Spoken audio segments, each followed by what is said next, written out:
भक्ति की वाणी 625। विश्वास की दुनिया में मैं कहाँ, विश्वास की दुनिया में मैं कहाँ, जिन्होंने तू ही तू है। विश्वास की दुनिया में मैं कहाँ, तू ही तू है। क्या कह रहे हैं इस वाणी में गुरुदेव कि विश्वास की दुनिया में मैं कहाँ। एक बात तो स्पष्ट हो रही है कि सिर्फ जो हमको बाहर में दिख रहा है,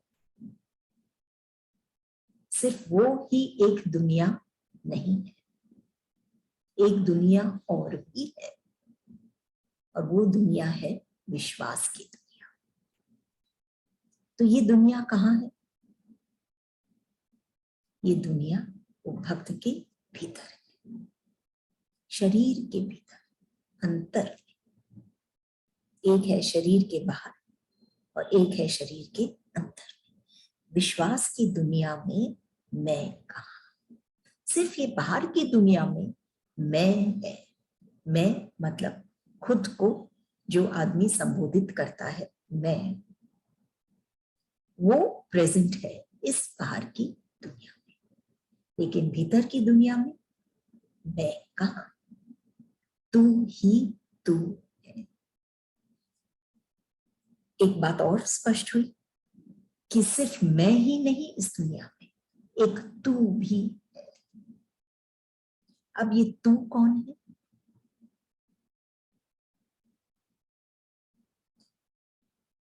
ये तू वो जो हमारे भीतर में है, और ये बाहर की दुनिया के भी हर एक कण में, हर एक पदार्थ में, हर एक चीज में, उनके भीतर भी ये मैं, ये तू निहित है।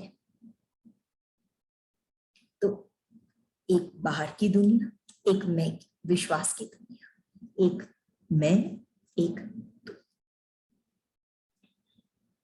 तू ही तू है। जैसे जहां शरीर को शरीर ही चाहिए, ये हो गया वासना, कि शरीर को शरीर से ही मतलब है।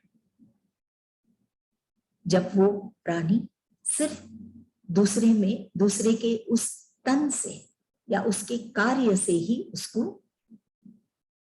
इंटरेस्ट है, शरीर को शरीर ही चाहिए, वासना। अब भीतर में ये है बाहर की दुनिया, अब विश्वास की दुनिया। मन को मन चाहिए, ये है प्रेम। जब ये मन भीतर में जो है किसी और के मन से जुड़ जाता है, वही चाहता है, तो ये है प्रेम।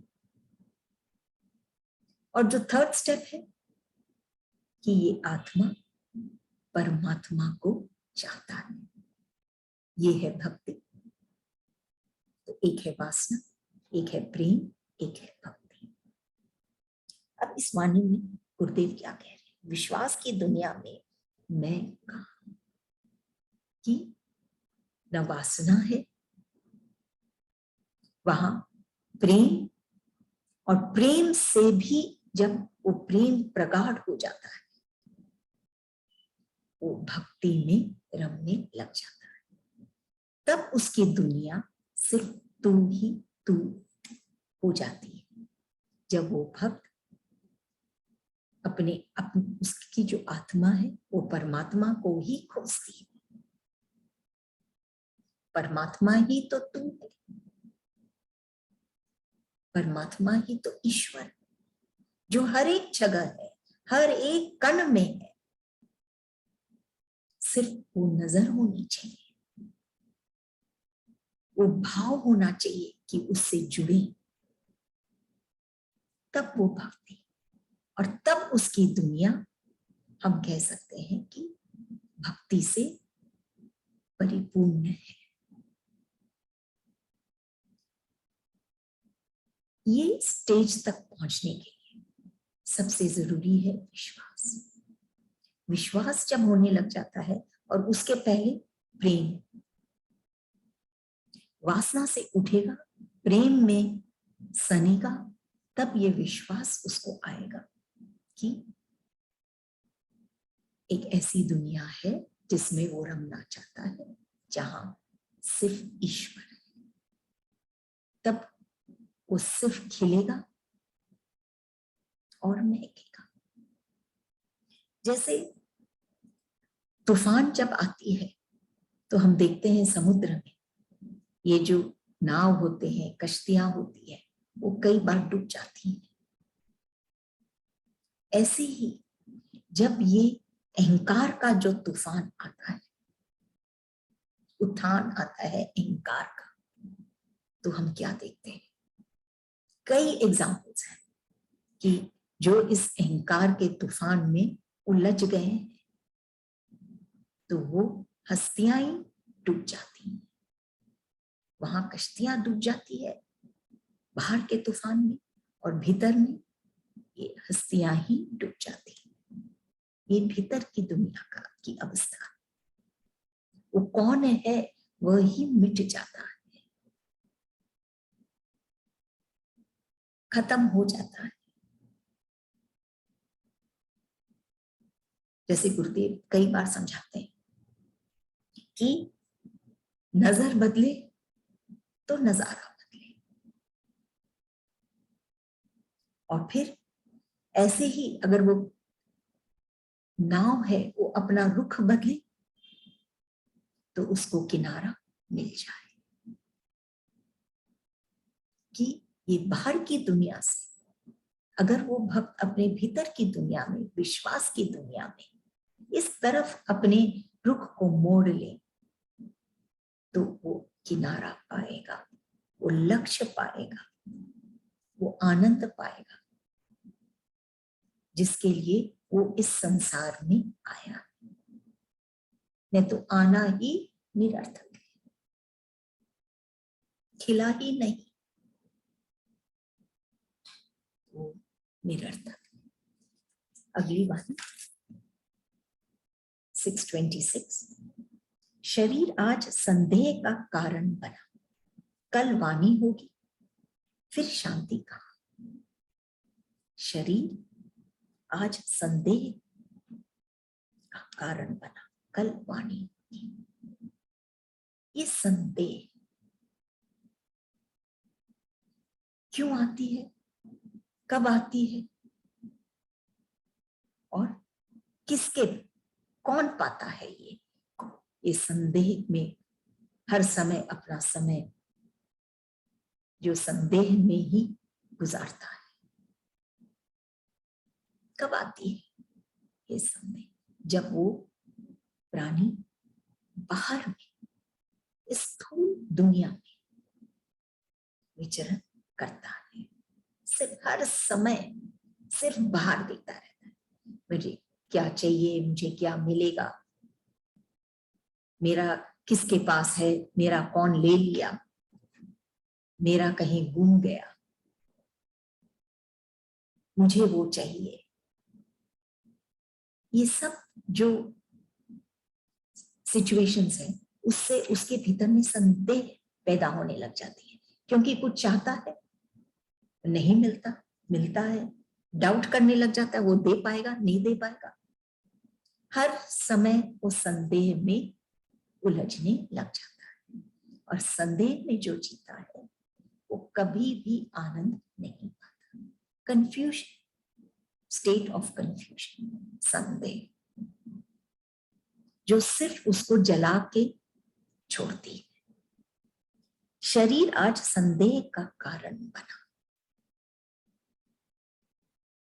यहां तक कि वो प्राणी जब एक संत के पास भी जाता है, क्योंकि सोसाइटी में, समाज में ऐसे भी जन है जो ईश्वर से जुड़े, जो उस विश्वास की दुनिया में रहते हैं। अगर वो संयोगवश ऐसे जन के पास, ऐसे संत के पास पहुंच भी गया तो वहां भी वो संत के जो कार्य है देख के वहां भी वो संदेह में ही फंस जाता है। ईश्वर वो संत के शरीर में, मतलब संत से भी उसको संदेह होने लग जाता है। वो हर समय संदेह में ही जी रहा है, विचरण कर रहा है, हर वक्त संदेह में ही। तो वो वहां भी उस संत के पास भी वो संदेह करने लग जाता है कि ये नहीं ठीक कर रहा है, ये ऐसे कर रहा है, वैसे कर रहा है। वो संत के कार्य, क्योंकि शरीर है संत का, तो उसके कार्य देखकर वो संदेह करने लग जाता है। आज संदेह कर रहा है, कल वाणी पर भी संदेह करने लग जाएगा कि वो क्या बोल रहे हैं, वो क्या कह रहे हैं करने को। वो संत उस पर भी संदेह करने लग जाएगा। फिर शांति का, तो इस वाणी से ये बात स्पष्ट हुई कि अगर हम शांति चाहते हैं, एक ऐसी मन की स्थिति चाहते हैं जहां सुकून है, तो संदेह से उठना पड़ेगा। संदेह तो वो हलचल है जो समुद्र में हम देखते हैं कि हम पत्थर फेंकते हैं तो हलचल होने लग जाती है, तरंगे उठने लग जाती है। लेकिन जितनी हम गहराई में जाते हैं उतनी हम पाते हैं कि वहां शांति ही शांति। संदेह वो हलचल है, उठती है वही हृदय से जहां शांत भी हो सकता है। इसीलिए संदेह से सदगुरु समझा रहे हैं कि अगर संदेह में जिएगा तो वो फिर शांति कहां पाएगा। वही आदमी स्ट्रॉन्ग है, बलशाली है, जो अपनी कमजोरियों को एक्सेप्ट करता है, जानता है, जो अपने जानता है कि मैं इस विषय में मैं कमजोर हूं, कोई ना कोई विकार में फंसा हूं, ईर्ष्या में, द्वेष में, घृणा में, या कोई भी। जब वो ये बात को जानता है कि ये मेरी कमजोरी है, वही इंसान स्ट्रॉन्ग होता है, क्योंकि फिर वो उसी तरह से उससे उठना चाहता है। जो एक्सेप्ट ही नहीं करता तो फिर वो और वीक होता जाएगा उस कमजोरी के कारण। जैसे कहा गया है कि बड़ा आदमी बनना, आजकल जो कहते हैं बड़ा आदमी बनना अच्छी बात है, लेकिन अच्छा बनना ये बड़ी बात है। बड़े आदमी हम अनेक पाएंगे संसार में, लेकिन अच्छा बनना, अच्छा आदमी, अच्छा कौन? वो जो स्ट्रॉन्ग है, अपने आप में शक्तिवान है, जिसके भीतर में कोई हलचल नहीं कि कोई उसको उखाड़ नहीं सके, वही तो बड़ा आदमी, अच्छा आदमी। तो अच्छा बनना सबसे बड़ी बात है, न कि बड़ा बनना अच्छी बात है। कुछ धन पा लेते हैं, अपने आप को बहुत बड़ा आदमी समझते हैं, स्थूल धन, लेकिन भीतर में कितनी कमजोरियां, कितना ओछा, कितना छोटा, कितना गरीब, कितना अभावों से भरा। और ये सब का जो रूट कॉज है, जो कारण है, वो है संदेह।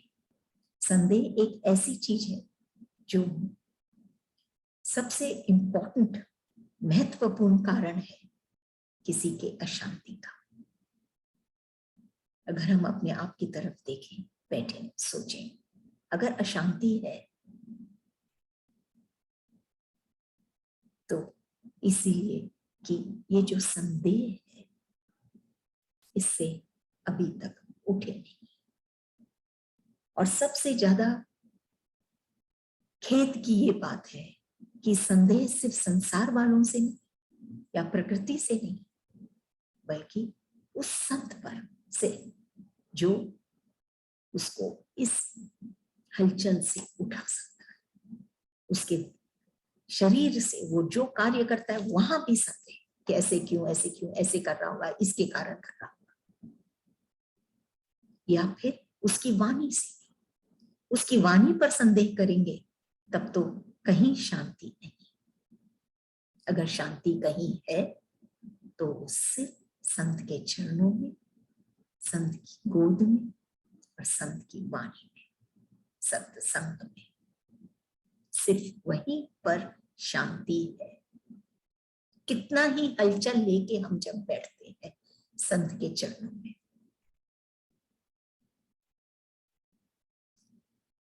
तब कहीं हम वो शांति पाते हैं। एक बहुत पॉपुलर भजन है,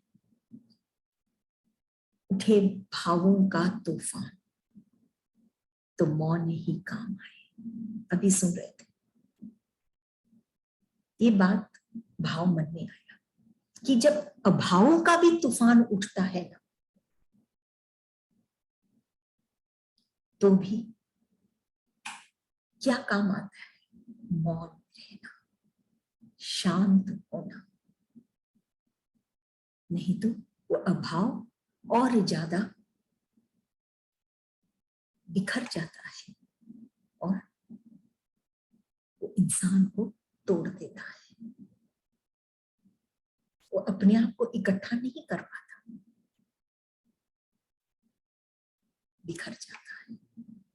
तो सिर्फ भाव नहीं, अभाव में भी मौन होना, शांत होना, हर एक परिस्थिति में शांत होना सबसे महत्वपूर्ण है। और ये तभी होगा जब संदेह से हम उठेंगे। संदेह सिर्फ देह से मतलब रखता है और शांति हृदय से। यहीं पे फर्क आ गया। हम देह से ही मतलब रखेंगे कि वो हमारे लिए ये करे, वो करे, यहां तक कि संत भी, तो हम संदेह में ही रहेंगे। लेकिन जिस दिन हम अपने भीतर जाएंगे उस हृदय में, तो हम स्वतः ही वो शांति पाएंगे।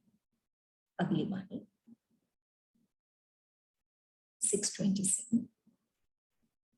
रसपूर्ण बातों ने सूखे हृदय को तर कर दिया। रसपूर्ण बातों ने सूखे हृदय को तर कर दिया। तरंगे उठने लगी, हृदय विशाल समुद्रवत हो गए। बहुत सुंदर वाणी है। जो सूख रहा है, जो जल रहा है,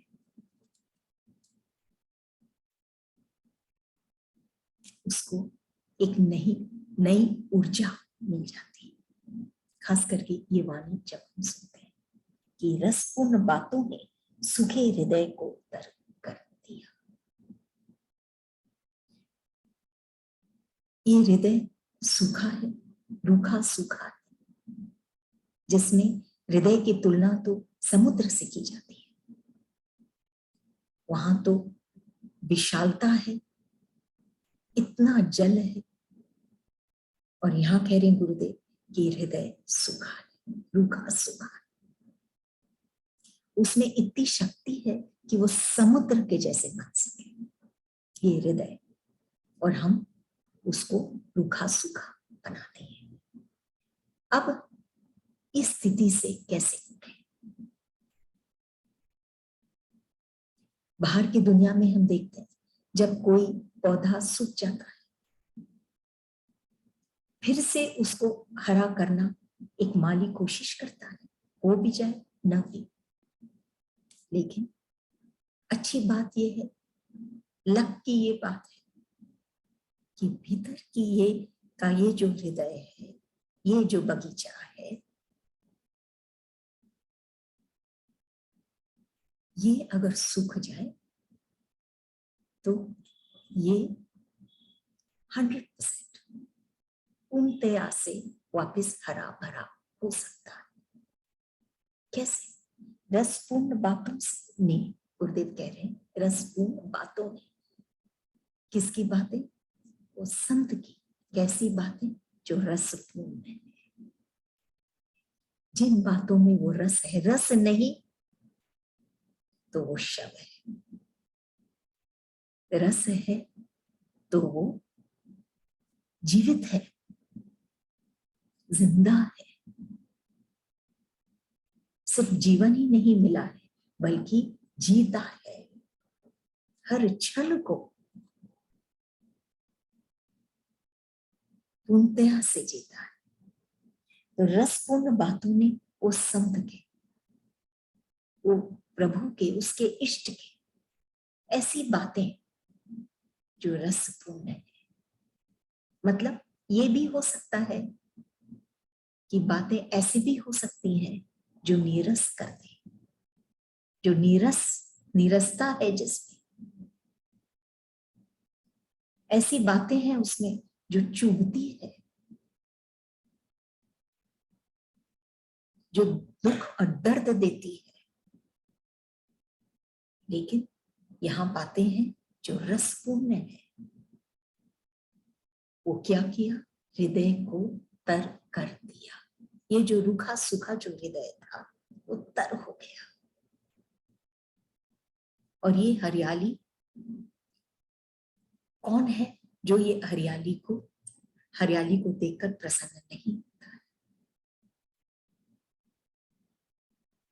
तो ये हृदय अगर तर हो गया, हरा हो गया, तो ऑटोमेटिकली उस भक्त का जीवन सुंदर हो गया। रसपूर्ण बातों ने सूखे हृदय को तर कर दिया, तरंगे उठने लगी।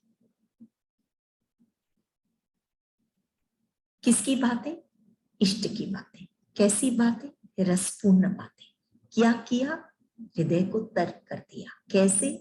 तरंगे उठने लगी। क्योंकि हृदय एक समुद्र है और समुद्र की खास बात है तरंगे। उसकी विशेषता है ये तरंगे। तरंगों पर गुरुदेव ने कई बार समझाया, ऊंची नीची परिस्थितियां, तरंगे हमको उठा भी सकती है, गिरा भी सकती है। एक वाणी में गुरुदेव ये भी कहते हैं कि प्रेम की ये तरंगे क्यों है, क्यों कभी हम उठते हैं आसमान तक, हम आसमान को छूने लग जाते हैं, और कभी हम पाताल में गिर जाते हैं। प्रेम भी ऐसा ही है। तो ये तरंगे उठ रही हैं, तरंगे उठने लगी, हृदय विशाल समुद्रवत हो गया। वो जो बोझिल था, वो जो संकोच में था, संकुचित था, सूखा था, उस समुद्र के जैसा, लेकिन विशालता नहीं। वो हृदय ये संत की बातें सुनकर, बातों में आश्वासन है, प्यार है, एक अपनापन है, दूरियां नहीं। बातों को सुनना, उसके लिए कोई तकलीफ नहीं, आसानी से, हर तरह से ये सहज है। गुरुदेव हमेशा हम हर एक भक्त को, हर एक बच्चे को हमेशा ये रसपूर्ण बातें सुनाने के लिए तत्पर है। हमको सिर्फ सुनना है। तो उससे हृदय तर हुआ और तरंगे उठने लगी, ऊंची नीची तरंगे उठने लगी। प्रेम की, उसी में वो आनंद लेने लगा। ये तरंगे आनंद भी दे सकती है और कष्ट भी, लेकिन जब वो रसपूर्ण बातों के हिसाब से जब वो प्रेम की तरंगे उठने लगती है हृदय में, तो वो आनंद देती है। ये हम अनुभव करें कि ये तरंगे हमको आनंद देती है या हमको सिर्फ झुला रही है। हृदय विशाल हुआ, समुद्रवत हो गया। वो अपने करेक्ट रूप में आ गया। वो हृदय उसका जो उचित रूप है समुद्रवत, ऐसे में वो आ गया वापस। जो बदल गया था, जो सूख गया था, वो वापस आ गया। तभी कहते हैं ना, प्रकृति से हम इतना कुछ सीखते हैं। प्रकृति भी ईश्वर पे ही समर्पित है, उस पुरुष पर, उस ईश्वर पर, तभी खिलती है। न कोई संदेह, न कुछ। तभी एक अगर हम प्रकृति सोचें, एक पेड़ की तरफ अगर हम अपनी दृष्टि दौड़ाएं, तो क्या कहते हैं गुरुदेव? पेड़ से भी सीखो। पेड़ के जैसे हम बने, कैसे वो कैसे अपने आप को धरती में रूटेड रखता है, अपने आप में प्रतिष्ठित हो।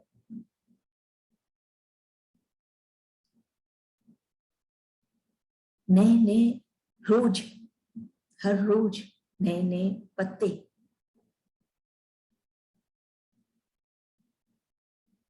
खिलते हैं, नए नए रोज ऐसे भाव अपने भीतर में लाओ जिससे और भी सुंदरता हो। अपने रूट से कनेक्टेड रहती है, अपने मूल से जुड़े रहो। मूल जो हमारे भीतर है, जैसे उस पेड़ का भी मूल नीचे है, भीतर है, वैसे ही हमारा मूल हमारे भीतर। हमारा ये हृदय जो समुद्रवत है, उससे हम जुड़े रहे तो हम रस पाएंगे। मूल से जुड़े रहे, और जो भी यूनिक, खास, जो हम वो गाछ के जो फीचर हैं, किसी में अलग तरह के पत्ते, किसी में अलग तरह के फूल फल, जो भी उसकी खासियत है, उसको एंजॉय करें। जो हर एक इंसान में एक खास बात तो है ही, कुछ ना कुछ, उस यूनिकनेस को एंजॉय करें और हमेशा आगे बढ़ते रहें।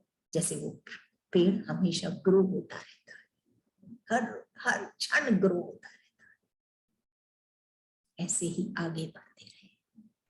ये हम इतना कुछ हम सीखते हैं सिर्फ एक पेड़ से। तो गुरुदेव क्या कह रहे हैं? ऐसे ही तुम ये रसपूर्ण बातें जो है इष्ट की, उससे जुड़ो। तो जैसे ये पेड़ प्रकृति में प्रकृति की शोभा बढ़ा रही है, वैसे ही भक्त भी अपने जीवन का आनंद उठा पाएगा, शोभा बढ़ाएगा। ये मूल से जुड़ना बहुत जरूरी है उस पेड़ के लिए। वैसे ही इस रसपूर्ण बातें इष्ट की, इससे जुड़ना नहीं तो संभव नहीं कि वो हर पल आगे बढ़ता जाए।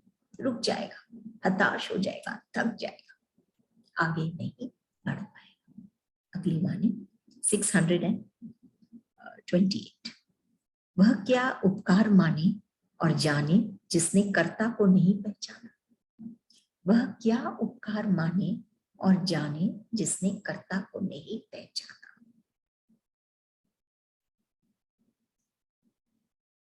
दो दो जन है, एक वह और एक कर्ता। इस वाणी में गुरुदेव कह रहे हैं कि वह क्या उपकार माने, कि वह कौन, वो मनुष्य, वो प्राणी, वह क्या उपकार माने, वो कैसे जानेगा, कैसे कृतज्ञ ग्रेटफुल होगा उस कर्ता का, अगर वो उसको पहचानेगा ही नहीं, ग्रेटफुल नहीं, अपने आप को ही कर्ता मान रहा है, तो फिर वो सिर्फ थकता रहेगा, खुद को कर्ता मानने से बोझिल बना रहेगा, कभी भी आनंद नहीं पाएगा। वह क्या उपकार माने और जाने जिसने कर्ता को नहीं पहचाना। भक्ति की वाणी है, मनुष्य या उस इंसान को, उस कर्ता को पहचानना जरूरी है, जिसके कारण वो खुद चल रहा है, बोल रहा है और जी रहा है। उसको नहीं पहचाना, जाना, क्योंकि इतना बाहर में वो बिजी है कि वो अपने भीतर में उस कर्ता को जाना ही नहीं, तो वो कैसे उसका उपकार मानेगा, और उपकार नहीं मानेगा, खुद को ही जानेगा, खुद ही में ही फंसा रहेगा, तो उसको खुदा कभी नहीं मिलेगा। वो असली जो करता है वो कभी नहीं पाएगा उसको। और अगर वो करता खुद करता है तो वो जो सोचता है वो वैसा क्यों नहीं होता।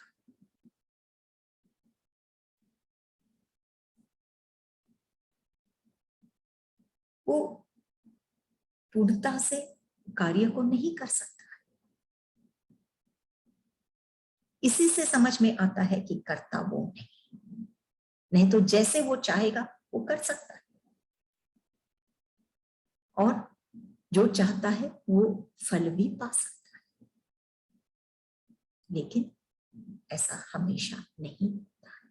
कहीं ना कहीं असत्य है ये बात, क्योंकि सत्य का कोई दूसरा आंसर नहीं, एक ही है, लेकिन यहाँ पर कहीं ना कहीं कोई दूसरी बात भी है, इसलिए वो करता नहीं, वो चुप जाता है। कई बार वो अलग बात है कि जब सब कुछ सही हो जाता है तो वो अपने आप को ही, अपने आप की ही प्रशंसा चाहता है कि मैंने किया, और नहीं तो फिर तो वो करता शाश्वत नहीं, लेकिन ईश्वर जो करता है वो शाश्वत है, और वो हर एक में निहित है, हर एक तितली में, हर जो भी रंग है, हर एक रंग में वही करता है, वो ही भर रहा है रंग, वही सब कर रहा है। उसी से हम जुड़ जाए, आत्मा का परमात्मा से चाहो, मिले, मिलन हो, तो फिर ये मन या ये मनुष्य स्वतः ही कृतज्ञ हो जाएगा, ग्रेटफुल हो जाएगा। जब तक नहीं मानेगा तब तक वो ग्रेटफुल नहीं होगा और खुद ही दुख पाता रहेगा। यही विडंबना है।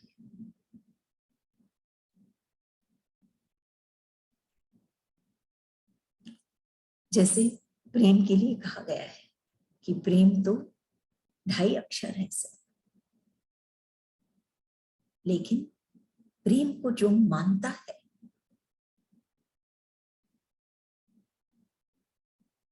उसके लिए तो उसका हृदय एक सागर के समान विशाल हो जाता है, उसका हृदय फूल के जैसे खिल जाता है और बिखरता भी है तो भी महकाकर, वातावरण को महकाकर। ऐसी स्थिति है इस प्रेम में। इस प्रेम में जब जुड़ेगा तभी वो जानेगा कि ये ही करता है।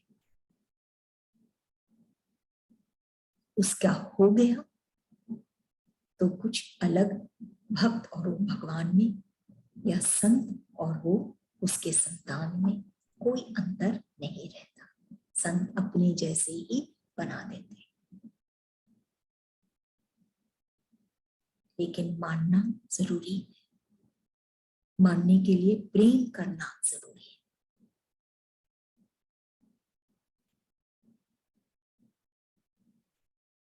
जिसने कर्ता को नहीं पहचाना, उसको पहचानना कैसे? प्रेम में। वो दिखता नहीं, लेकिन जब हम प्रेम करने लग जाते हैं, ये तभी तो ये भक्ति, ये जो विषय है भक्ति का, भगवान दिखते नहीं फिर भी कहते हैं तुम उसमें जुड़ो, उनसे मिलो। लेकिन ये बात पक्की है कि अनुभव अगर कोई भक्त चाहता है तो जरूर अनुभव कर सकता है ईश्वर को, प्रेम को, और जान सकता है कि वही